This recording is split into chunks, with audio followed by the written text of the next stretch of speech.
unveiling the multifaceted nature of addiction, beyond inherent qualities and towards understanding susceptibility.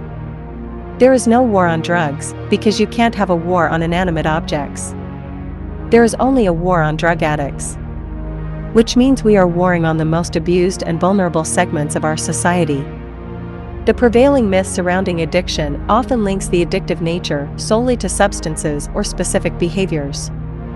This misconception fuels the approach of the war on drugs, operating under the premise that by cutting off the source of drugs, addiction can be eradicated.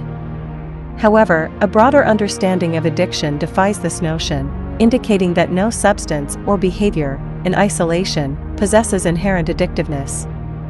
For instance, not everyone who engages in shopping becomes a shopaholic, and not every individual consuming alcohol will develop alcoholism. Instead, the crux lies in the vulnerability or susceptibility of an individual to the potentially addictive substance or behavior. The fusion of a predisposed individual with a substance or behavior with addictive potential is what facilitates the emergence of addiction, challenging the simplistic view that substances or behaviors themselves are inherently addictive. Therefore, the primary consideration in comprehending addiction rests not on the inherent addictive qualities of substances or behaviors, but on understanding the individual susceptibility factors that pave the way for addiction to take root. It's this intersection between an individual's susceptibility and the potential addictiveness of a substance or behavior that fosters the development of addiction. Addressing addiction comprehensively involves acknowledging the intricate interplay between an individual's predisposition and the environmental elements contributing to addictive behaviors, reframing the narrative from a focus solely on substances to understanding the complex dynamics involved in addiction formation.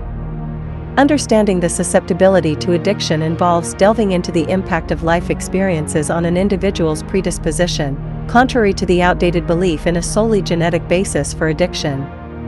Scientifically, the notion that addictions stem primarily from genetic causes lacks credibility. Instead, it's the culmination of life experiences that render individuals susceptible to addictive tendencies.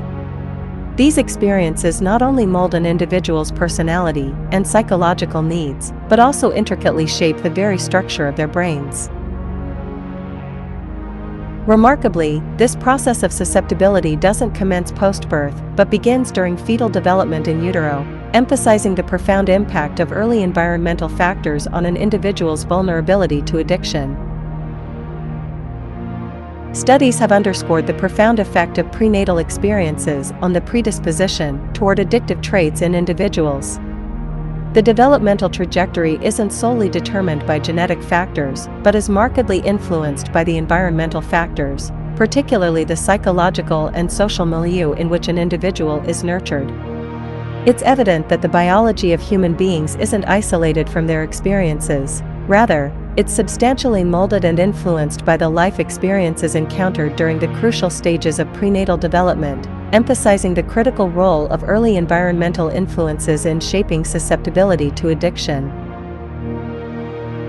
Stress breeds addiction, addiction fuels consumption, and consumption drives profits in a market-driven society.